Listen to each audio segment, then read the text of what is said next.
You've probably seen these iconic photos before, the kind that show up in every history book or documentary. But what if I told you some of them hide details that are, honestly, disturbing? Today, we're peeling back the polished surface and diving into the creepy truths hidden in famous historical photos. Number 9. Einstein's pissy face. You've seen this picture. Of course you have. It's on dorm room posters, novelty coffee mugs, and probably tattooed on some guy who brews his own kombucha. It's the universal symbol for quirky genius, the visual shorthand for a mind so brilliant it can't be bothered with boring things like combing its hair or smiling like a normal human. Albert Einstein, the wild-haired eccentric, sticking his tongue out at the world. It's fun, it's goofy. It's also a complete misinterpretation of a man who was just having a really, really bad day. The photo was taken on his 72nd birthday in 1951. Imagine you're Einstein for a second. You've just endured a long party full of people who want to talk to you about relativity when all you want is a slice of cake and a nap. You finally escape into the back of a car, sandwiched between your friends, hoping for sweet release. But no, a swarm of photographers descends, flashes popping, shouting your name. One photographer, Arthur Sass, shoves his camera close and yells, "Hey professor, smile for a birthday picture." Now Einstein had been forcing a smile all night. He was tired. He was over it. His social battery wasn't just at zero. It had been dug up, thrown in a river, and was now resting at the bottom of the Mariana Trench. So in a moment of pure, unadulterated leave me alone, he did what any fed-up 72-year-old would do. He stuck his tongue out, hoping the photographer would get the hint and buzz off. It was the 1950s equivalent of flipping the bird. Sass almost didn't get the shot, but he did. And Einstein, far from being embarrassed, loved it. He ordered 9 prints and sent them to friends because he appreciated the honesty of the moment. It was a perfect capture of his contempt for mindless celebrity worship. So the photo that we've adopted as a symbol of lovable, zany intelligence is actually a historical record of an old man being so profoundly annoyed that his only remaining defense was weaponized sass. Number 8. The world's most famous groping. VJ Day in Times Square. The end of World War II. A moment of pure, unbridled national ecstasy. Ticker tape falls like snow, strangers are hugging, and in the middle of it all, a sailor grabs a nurse, dips her back, and plants a big, dramatic kiss on her lips. It's the photo that launched 1,000 romance novels. It's plastered on walls as a symbol of passionate, spontaneous love born from overwhelming joy. It's beautiful, and it's a total lie. Let's re-examine the scene, shall we? The sailor was George Mendonça. The woman in the white uniform was Greta Zimmer Friedman, a dental assistant, not a nurse, and they were complete strangers. George, fueled by what he later admitted were a few drinks, saw a woman who reminded him of the nurses who'd cared for his wounded comrades. So, in a burst of patriotic fervor, he ran over, grabbed her, and kissed her. No words exchanged, no introduction, just a grab and a smooch. If you look closely at other photos of the incident, you can see Greta's clenched fist and her tense body language. She wasn't exactly melting into his arms. In interviews years later, she made it pretty clear. "It wasn't my choice to be kissed," she said. "The guy just came over and grabbed." She also noted, "I was grabbed by a sailor, and it wasn't that much of a kiss, it was more of a jubilant act." Meanwhile, George's actual date, who would later become his wife, can be seen in other photos from that day, standing just a few feet away, smiling awkwardly in the background. So the most iconic romantic photograph of the 20th century isn't a picture of two lovers reunited. It's a picture of a random guy, in front of his girlfriend, forcibly kissing a stranger in the middle of the street. It's basically a historical document of public sexual harassment, which we've all collectively decided is peak romance. It's less The Notebook and more a black and white episode of Cop.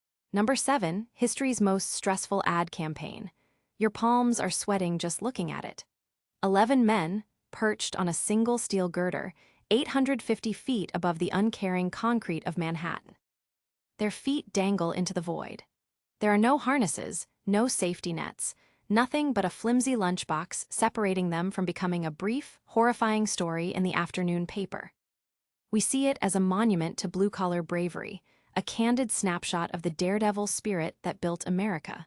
These guys are tough, they're real, they're probably laughing at your fear of heights. And it's all a magnificent, terrifying lie. Well, mostly. These were real ironworkers, and the danger was very, very real. But the moment, it was about as candid as a Kardashian's Instagram feed. This photograph, officially titled Lunch Atop a Skyscraper, was part of an enormous, deliberate public relations push for the brand new Rockefeller Center in 1932. America was in the gut of the Great Depression. People were broke, desperate, and probably not too thrilled about a billionaire building a giant monument to capitalism while they couldn't afford bread. So the Rockefeller Center needed some good press. They hired photographers to document the construction, specifically to create images that screamed progress, ambition, and American grit. The photographers directed these workers to go out on the beam, sit down, and pretend to have a casual lunch. They took multiple shots from multiple angles. This wasn't a lucky, once-in-a-lifetime photo. It was a planned photo shoot. Its purpose wasn't to document reality, it was to create a heroic myth that would help sell a skyscraper to a skeptical public. It's an advertisement, plain and simple. It's the 1932 version of an influencer taking a death-defying selfie on a cliff edge to promote a brand of energy drink. The only difference is, instead of selling caffeinated sugar water, they were selling the dizzying, terrifying ambition of the American dream itself. Number 6, the famous mother who hated this photo. If one image could encapsulate the entire Great Depression, this is it. Migrant Mother, photographed by Dorothea Lange in 1936. The woman's face is etched with worry, her brow furrowed, her children burying their faces in her shoulders. She is the embodiment of maternal strength against impossible odds, a Madonna of the Dust Bowl. The photograph is so powerful it prompted the government to rush 20,000 pounds of food to the camp where it was taken. It's a sacred piece of American history, and the woman in it, Florence Owens Thompson, grew to despise it. Florence was a 32-year-old widow and mother of 7. When Lange found her, her family was surviving on frozen vegetables and birds the kids had killed. Lange, working for a government agency, took 5 photos in 10 minutes and, crucially, never asked for Florence's name. The photo was published everywhere and became an instant icon.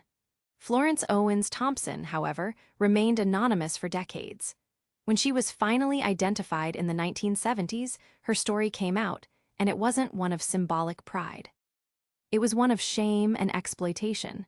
She felt the photo typecast her and her family as helpless, dusty paupers for the rest of their lives. "I wish she hadn't taken my picture," Florence told a reporter. "I can't get a penny out of it. She didn't ask my name. She said she wouldn't sell the pictures. She said she'd send me a copy. She never did." For us, it's a masterpiece that represents the suffering of millions. For her, it was a constant, public reminder of her lowest point, a moment of acute poverty and desperation that she never gave anyone permission to immortalize. She was a proud, hardworking woman who survived, and yet she was forever trapped in that one moment of helplessness. The photo did good for the country, but it cost one woman her dignity. Number 5, pre-Photoshop cancel culture. You know that thing you do when you have a messy breakup? You go through your social media and perform a digital cleansing, untagging yourself, deleting photos, maybe even crudely scribbling over your ex's face in a group shot. It's a petty but satisfying way to rewrite your personal history. Well, congratulations, you have something in common with Joseph Stalin. Except his version of unfriending, someone was a little more permanent. Behold this photograph of Stalin, walking alongside the Moscow Canal. He's with his buddies, including a short fellow in the foreground named Nikolai Yezhov. In the 1930s, Yezhov was the head of the NKVD, the Soviet secret police. He was the architect of the Great Purge, the man responsible for the arrest, torture, and execution of hundreds of thousands of people. He was Stalin's loyal, blood-soaked instrument. But in the paranoid world of the USSR, loyalty was a temporary state. Yezhov eventually fell from grace, as instruments often do when their masters fear them. And when you fell from grace with Stalin, you really fell. Yezhov was arrested, tried in secret, and executed with a bullet to the back of the head. But death wasn't enough. Stalin wanted to erase him, so he ordered his censors to get to work. Look at the photo now. Poof! Yezhov is gone. He's been replaced by a placid stretch of water, as if he simply evaporated into thin air. This wasn't a one-time thing, it was official policy. An entire department of photo retouchers worked tirelessly to airbrush enemies of the state out of the historical record. It was a powerful message to everyone else. Not only will we kill you, but we will make it so you never existed at all. It is the most terrifying form of gaslighting imaginable, state-sponsored oblivion. Your entire life, reduced to a 404 error by a guy with an airbrush and a death warrant. Number 4, the world's favorite bathtub toy. For over 60 years, this was the photo. If you believed in the Loch Ness Monster, this grainy, black-and-white image from 1934 was your Exhibit A, the surgeon's photograph.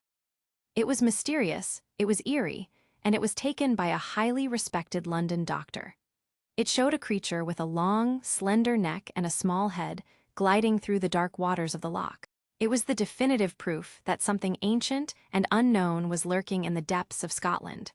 It convinced the world, and it was all done with a toy submarine and a big load of spite.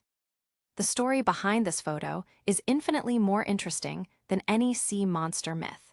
It begins with a big game hunter named Marmaduke Wetherell, who was hired by the London Daily Mail newspaper in 1933 to find Nessie. Wetherell promptly found some monster tracks on the shore, which the newspaper hyped up. The only problem? Zoologists from the Natural History Museum examined the tracks and determined they were made with a dried hippo's foot, likely from an umbrella stand or ashtray. Wetherell was publicly ridiculed. Humiliated and furious, he decided to get his revenge on the newspaper that shamed him. He enlisted his son-in-law, a model maker named Christian Sperling, to help him build a better monster. Sperling bought a 14-inch toy submarine from a local store, and using wood putty, he sculpted a head and neck onto it. They took their little creation down to a quiet bay in the loch, photographed it, and then got a respectable doctor, Robert Wilson, to pretend he took it, to give the hoax an air of credibility. The surgeon's photograph was born. It wasn't until 1994, 60 years later, that Christian Sperling finally confessed on his deathbed. So the iconic image that fueled a global phenomenon and a massive tourism industry is, in fact, a picture of a modified bathtub toy created out of pure, petty revenge. The most disturbing thing hiding in the depths of Loch Ness wasn't a plesiosaur. It was the boundless power of the human ego.